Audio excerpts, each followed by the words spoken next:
سلامونه و نیکې پیرزوینې قدرمن اوریدونکو، تاسو د غوره ملګري خپرونه اورئ. د صوفي نړۍ کتاب مو په تیره برخه کې درته لومړۍ برخه یې در واوروله. د کتاب معرفت و، د لیکوال په اړه یې لنډ معلومات و، او همداراز دا چې فلسفه څه ده او بالاخره نړۍ څنګه منځته راغلې ده. د کتاب کرکټر 2 لیکونه ترلاسه کوي، څوک او نړۍ څنګه پیدا شوې ده. دا چې مخ په وړاندې به کتاب کې څه وي او د کتاب اصلي کرکټر به دغه ځوابونو ته څنګه جواب پیدا کوي، راځئ چې په ګډه سره واورو.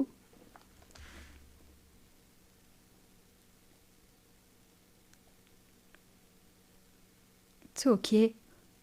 نړۍ څنګه پیدا شوې ده؟ څومره ځورونکې پوښتنې. دا لیکونه له کومې خوا راغلي دي؟ دا په خپله یوه حیرانوونکې مسله وه. دغه کس چې د صوفي خوښۍ یې له منځه وړې وې، فکر یې ورګډوډ کړی دی او یو دم یې هغه د نړۍ له دومره سترو میماګانو سره مخ کړی دی. څوک دی؟ صوفي د 3م ځل لپاره د پوسټ باکس په لور ورغله. پوسټ رسونکي څو نوي لیکونه او پاڼې راوړې وې. صوفي ډېرې سوداګریزه خبرتیاوې، ورځپاڼې او څو لیکونه چې ښایي مورتې راغلي وه راواخیستل. د مبارکۍ یو کارت هم پکې و. پر شا یې د لمرین او ښکلي ساحل انځور و. کارت یې واړه و. د ناروې د پوسټ ټیکټ ورباندې سریښ و. د نړیوالو ځواکونو مهر یې هم پر شا لګېدلی و. ښایي د پلار یې و، خو هغه په ناروې کې نه دی. خط یې هم د پلار خط نه و. سترګې چې په کرښ ولګېدې، د زړه ضربان یې ډېر سو.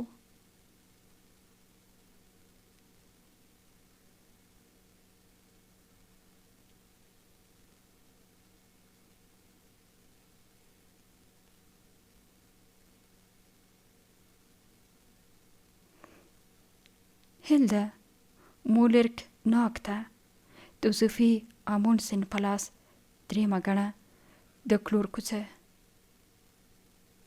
پاتې پته سمه وه.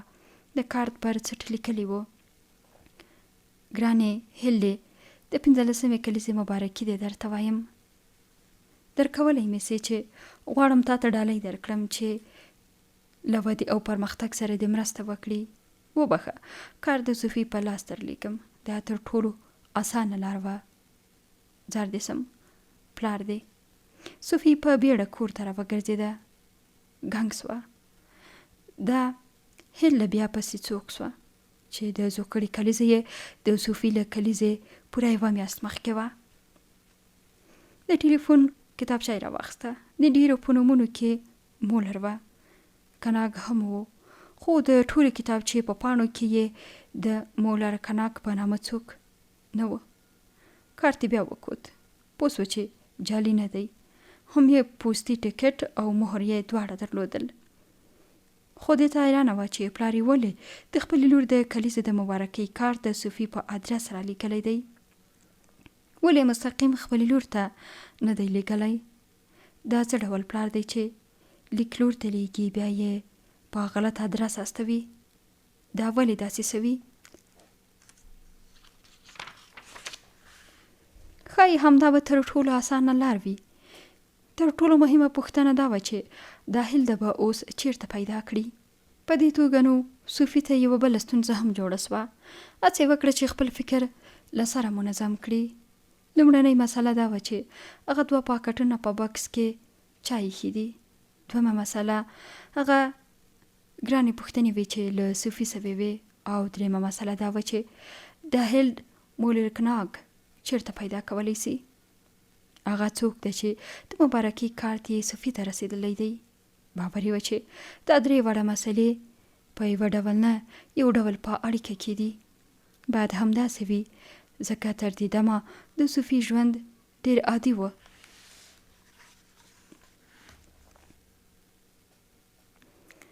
د مداري خولۍ. که غواړو چې ښه فیلسوف سو، نو د حیرانتیا قوه باید ولرو. صوفي باوري وه چې نامعلوم لیږدونکی به بیا هم لیکونه ورته لیږي. نو پریکړه وکړه چې اوس د لیکونو په اړه چاته څه ونه وایي.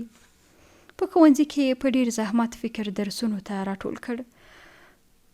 په باور یې ښوونکو یوازې پر بې ارزښته شیانو خبرې کولې. ولې یې نه ویل چې انسان څه شی دی، یا دا چې نړۍ څنګه پیدا سوې ده. د لومړي ځل لپاره یې حس کړه چې انسانان نه یوازې په ښوونځي کې بلکې په هر ځای کې یوازې د بې ګټو شیانو په اړه فکر او خبرې کوي. سره له دې چې د فکر او خبرې لپاره ډیر مهم مسایل سته دي. ډیرې پوښتنې سته چې باید جواب سي. دغو پوښتنو ته څوک ځواب لري؟ د صوفي په نظر دغو پوښتنو ته د ځواب پیدا کول د بېدوده فعلونو تر اوړون ډیر مهم و. چې د ښوونځي د رخصتۍ زنګ وشرنګېد، صوفي دومره په منډه ووته چې یوانا هم پسې په منډو سوه. له څو شېبې چوپتیا وروسته یې صوفي وپوښتله، نن شپه د پاڼو لوبه نه کوو؟ صوفي د نه په معنا اوږې پورته واچولې. له دې لوبې سره نوره مینه نه لرم. یوانا حیرانه سوه. مینه نه لرې؟ نو د بیدمنتون لوبه به وکړو. صوفي لومړی پاخه تور سړک بیا یې خپلې ملګرې ته وکتل. فکر نه کوم چې بیدمنتون مې هم ډیر خوښ سي. شوخي کوې که نه؟ صوفي پوه سوه چې د یوانا زړه تنګ سو. کیدای سي وایي چې څه دومره درته مهم سوي.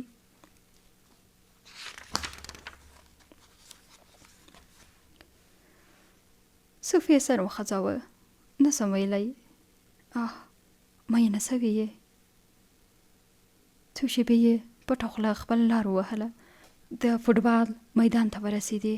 یوانا ویل زه د میدان په منځ کې ځم چې ژر ورسېږم.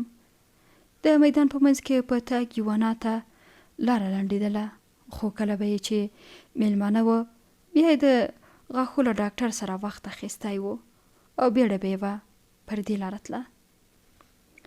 صوفي په خپلو خبرو پښیمانه سوه، ځکه پوهېده چې یوانا خفه سوه. خو څه یې کړي وی؟ کله یې ویلی سوی چې ټول فکر یې یوې پوښتنې نیولی چې دا څوک ده او نړۍ څنګه پیدا سوې ده. نور د بیدمنتون لوبې ته وخت نه لري. یوانا په دې خبره نه سوی پوهېدی. بیا ورغله، پوسټ باکس یې پرانیست. زړه یې ودربېد. یو لیک له بانکه او څو قهوه‌يي پاکټونه یې مور ته راغلي وه. ناهیلې سوه. د دې انتظار یې پوسټ چې ناپېژانده کس به بل لیک هم ورته لیږلی وي. د بڼوال یې چې په ځان پسې تاړه خپل نوم یې پر یو ستر پاکټ ولید. پاکټ یې راوړ. پر څټ یې لیکلي وه د فلسفې درس په احتیاط یې پرانیستل سي. صوفي په ونه کې پر فرش سوو ډبرو منډه کړه. د ښوونځي بکسه یې په زینو کې وغورځوله. پاتې لیکونه هم تر وره دهلیز ته ورګوزار کړل. له یوه لیک سره یې د بڼ پای ته منډه کړه. خپل پټنځای ته یې ځان ورساوه. نو د هغه پاکټ د پرانیستلو لپاره تر ټولو ښه ځای و. پیشو یې په ټوپونو ورپسې راورسېده. د پیشو مخه خو یې نه سوه نیولی. صوفي پوهېده چې شرکان یې دا راز نورو ته نه وایي. په پاکټ کې دننه 3 ټایپ سوي پاڼې پرتې وې. 3 واړه له یو بل سره تړل سوي وې. صوفي په لوستلو پیل وکړ. فلسفه څه ده؟ ګرانې صوفي، د نړۍ ډیر خلک هر یو ځان ته بیله بیله بوختیا لري. ځینې پخوانۍ سکې او نښانونه ټولوي، ځینې لاسي کارونه کوي، ځینې بیا د بیکارۍ په وخت کې سپورت یا لوبې کوي. داسې کسان هم شته چې له کتاب لوستلو خوند اخلي، خو د ټولو د مطالعې بڼه او ذوقونه بیل دي. ګڼ کسان شته چې مجلې لولي، ټوکې ټاکالې او طنزونه لولي. څوک د ناولونو له لوستلو سره لیونۍ مینه لري. داسې خلک هم شته دي چې د ستورپوهنې لیکل سوي کتابونه یې خوښیږي. داسې به هم وي چې د کشفیاتو او وحشي حیواناتو په اړه لیکل سوي کتابونه لولي. که زه له آس یا قیمتي ډبرو سره مینه لرم، نو له نورو به دا توقع نه لرم چې هغه دې هم له دې شیانو سره مینه ولري. که زه په ټلویزیونو کې د سپورت ټولې خپرونې ګورم، خو دا واقعیت باید ومنم چې د ډیرو به له دغو خپرونو سره زړه تنګ سي. نو داسې څه په نړۍ کې شته دي چې ټول مینه ورسره ولري یا د ټولو په ذوق برابر وي. داسې څه به وي چې په ټولو پورې اړه ولري، بې له دې چې د دوی اصلیت، ځای او نژاد ته پام سي. بلې صوفي ډېر داسې شیان شته دي چې د ټولې نړۍ د علاقې وړ دي. زموږ ښوونیزې دورې د بحث موخه هم همدا ده.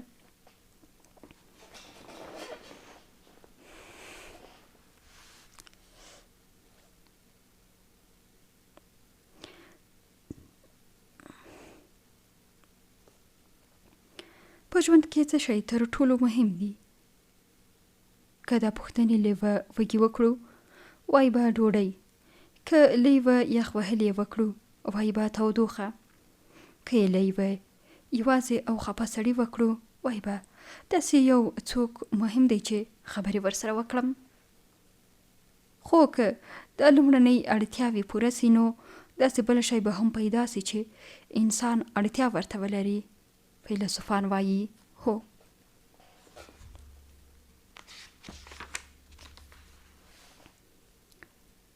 د دوی په باور انسان یوازې د خېټې په بند کې ښکیل نه دی. سمه ده چې ټول خوراک او څښاک ته اړتیا لري، خو له دې خبرو چې تیر سو بل شی هم شته چې ټول اړتیا ورته لري. په دې خبرو هم پوهېدل پکار دي چې موږ څوک یو او دلته څه کوو. دغه پوښتنې ته ځواب پیدا کول تصادفي کار نه دی. دغه مطلب پلټونکی په داسې یو بحث کې ګډون کوي چې له میلیونونو کلونو راهیسې روان دی، د نړۍ له پیدایښت راهیسې. دا پوښتنه تر ننه روانه ده، دا چې ځمکه څنګه پیدا سوې، ژوند څنګه روان دی.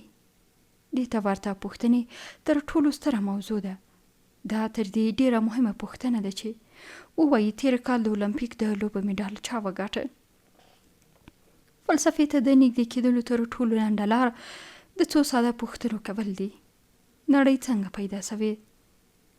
هغه څه چې په نړۍ کې کېږي تر شا یې کومه اراده او موخه سته؟ تر مرګ وروسته ژوند سته دی؟ دغو پوښتنو ته ځوابونه څنګه پیدا کولی سو؟ تر ټولو مهمه خو لا دا چې څه ډول باید ژوند وکړو. انسانانو له آدمه تر دې دمه دا پوښتنه کړې ده. داسې کوم کلتور او ټولنه تر اوسه نه ده تیره سوې چې د دې پوښتنې د ځوابولو هڅه یې نه وي کړې. فلسفي پوښتنې هومره ډېرې نه دي، ځینې مهمې یې ما تر دې دمه درته ویلي دي. خو تاریخ دا پورته هرې یوې پوښتنې لپاره ډول ډول ځوابونه پیدا کړي دي. له دې امله د فلسفي مسایلو پوښتل تر ځوابولو اسانه دي. نن هم هر سړی دغه ډول پوښتنې ته باید خپل ځوابونه پیدا کړي. د دې مسلې د پوهېدو لپاره چې نړۍ څنګه پیدا سوې ده، تر مرګ وروسته ژوند سته دی، د دې پوښتنو د ځواب لپاره موږ دایره المعارف ته نسو ورتلی، ځکه هلته د دې پوښتنو ځوابونه نه پیدا کیږي.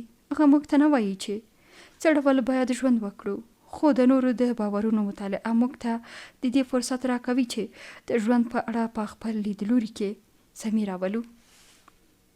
د حقیقت د پلټنې لپاره د فیلسوفانو هڅې جنایي ناول یا کیسې ته ورته دي. سړی فکر کوي چې یاره دا به قاتل وي، وروسته وایي نه دا نه ده، دغه بل به هرومرو قاتل وي، بل کس بیا بل کرکټر قاتل بولي. پولیس کله کله په دې بریالي سي چې حقیقت پیدا کړي، خو کله داسې هم وسي چې ځواب یو ځای ترې پټ وي او د قضیې په تل پوه نه سي. خو سره له دې چې د ځواب پیدا کول ګران وي، بیا هم ځواب سته او د څو ځوابونو په منځ کې به هرومرو یو ځواب سم وي. نو لنډ ویلی سو چې تر مرګ وروسته ژوند هرومرو یا سته او یا هم نسته. ډېرو پخوانیو معماوو ته اوس علم ځواب ویلی دی. یو وخت هیڅوک نه پوهېدل چې د سپوږمۍ تیاره خوا څه ډول ده. دا خبره خو په بس او شور ماشور نسو حلولی، ځکه هر چا یې بیل تصور درلود. خو اوس د علم په برکت په دې پوهېږو چې د سپوږمۍ تیاره اړخ څه ډول دی. په ځمکه کې داسې ډله خلک هم شته دي چې وایي سپوږمۍ د پنیر ټوټه ده. نن هم همدا باور ورسره دی. 2000 کاله مخکې یو تیر سوی یوناني فلسفي باوري دی چې فلسفه د انسان د حیرانۍ او ځیرکۍ له امله رامنځته سوې ده. د ده په باور ژوند انسان ته دومره حیرانوونکی و چې هغه یې پوښتنې ته اړ کړ او له همدې امله پوښتنو فلسفي پوښتنې په خپله را پیدا سوې. د هر څه یوې شعبده بازۍ ته ورته دي. موږ مداري یعنی شعبده باز وینو چې ډول ډول کارونه کوي، خو په دې نه پوهیږو چې هغه یې څنګه کوي. له ځانه پوښتنه کوو څه ډول یې له 2 سپینو دسمالونو سپینه سویه راویسته. نداري خپله خولۍ ټولو ته ښیي، خالي ده، خو یو دم سپینه سویه ترې راوځي او منډې وهي. ډېر وخت انسان نړۍ ته د حیرانتیا او بې باورۍ په سترګه ګوري. د سوی په اړه خو موږ په دې پوهیږو چې مداري وغولولو. زړه مو غواړي وپوهیږو چې دا کار یې څه ډول وکړ. خو د نړۍ په برخه کې دا کار یو څه توپیر لري. پوهیږو چې نړۍ مدارګیري او جادوګري نه ده، ځکه موږ په خپله د دې نړۍ جز یو. په حقیقت کې موږ هم دې سوی ته ورته یو چې د مداري له خولۍ را لویږو. له سوی سره مو په یو څه کې توپیر دی. هغه نه پوهیږم چې د مداري د لوبې وسیله ګرځېدلې ده، خو موږ پوهیږو چې یوې مرموزې لوبې وسیله یو. موږ په یوه لوبه کې ګډ یو او هڅه کوو چې په سور او تال یې پوسو. نوټ: داسې هم کېدای شي چې ټوله نړۍ او کائنات د سپین سوی په څیر وبولو. موږ چې په دې کائناتو کې ژوند کوو هغو وړو موجوداتو ته ورته یو چې د سپینې سوی د ویښتو او جسم په هره برخه کې ژوند کوو. په دې منځ کې فیلسوفان هڅه کوي پر دې نریو ویښتو پورته وخیځي او د مداري سترګو ته په غړولو سترګو وګوري. صوفي تر اوسه دلته یې ادامه لري. صوفي خپل ټول قوت بایللی و. له ځان یې پوښتنه وکړه تر اوسه دلته یې. په یوه دمه یې لیک لوستی و، ان د یوه نفس ایستلي هم په یاد نه وه. دا لیک چا راوړی؟ هغه سړی خو نه دی چې د هیلده مولرګناک د مبارکۍ کارت یې په ناسمه پته استولی دی، ځکه پوستي ټکټ او مهر یې درلود، خو هغه قهوه‌يي پاکټ او دغه 2 سپین پاکټونه چې د دوی په پوستي باکس کې و سره ورته و. صوفي خپل ساعت وکتل. 15 دقیقې درو ته پاتې وې. تر 2 نورو ساعتونو پورې یې مور راتلله. له خپل پټنځي راوته، بیا یې پوست باکس ته منډه کړه. ښایي بل لیک پکې وي. همداسې و. هلته یې په نامه یو بل قهوه‌يي پاکټ هم ایښی و. د ځل یې ټول شاوخوا پسې وکتل، خو څوک نه لیدل کېدل. د ځنګله تر سر پورې یې منډه کړه. اوږد سړک یې تر سترګو تیر کړ. ناڅاپه یې داسې تر غوږ سوه لکه څوک چې په ځنګله کې منډه وهي، خو باوري نه وه. ښه نو، څوک چې د تېښتې پلان لري لاندې کول او څارل یې بې ګټې دي. صوفي کور ته راوګرځېده. 2یم پوړ ته وخته. ځان یې خپلې کوټې ته ورساوه. د چاکلیټو او خوږو یو ډبله یې چې له ښایسته شګو ډک و راواخیست. شګې یې پر غولي تشې کړې او دا 2 پاکټونه یې پکې کېښودل. ډبله یې راواخیست. په منډه منډه یې ځان بڼ ته ورساوه. ډبله یې په 2 لاسونو کلک نیولی و. خپل پټنځي ته یې ورساوه. مخکې له دې چې سوري ته ننوځي، شرکان ته یې لږ خواړه په لوښي کې واچول. پیشي پیشي پیشي پیشي. په پټنځي کې یې 2یم قهوه‌يي پاکټ هم پرانیست. په لوستلو یې لاس پورې کړ. په لومړیو کرښو کې لیکلي و: حیرانوونکی موجود، بیا هم سلام. ته خو وینې د فلسفې د لنډه دوره مړی مړی هضمېږي. په سر کې به څو نورو لومړنیو مطلبونو ته ورسو. ما ویل یوازې هغه څه چې د ښه فیلسوف کېدو لپاره پکار دي هغه دا دی چې باید د احتیا قوه ولرو. ومې ویل که نه؟ که مې نه وي ویلي اوس یې وایم. که غواړو چې ښه فیلسوف سو نو باید د احتیا قوه مو ډېره پیاوړې وي. ماشومان دا قوه لري، دا د احتیا خبره نه ده. دوی په رحم کې څو میاشتې تیروي، بیا نوې نړۍ ته سترګې پرانیزي، خو دوی چې هر څومره سترېږي د احتیا قوه بایلي. پوهېږې ولې؟ ماشومانو که خبرې کولی سوای، لومړنۍ خبره به یې دا وه چې څومره عجیبې نړۍ ته راغلی دی. لیدلې به دې وي څنګه هر څه ته اریان ګوري. دې کوښښ کوي چې هر څه تجربه کړي، نو ځکه هر څه ته لاس اچوي.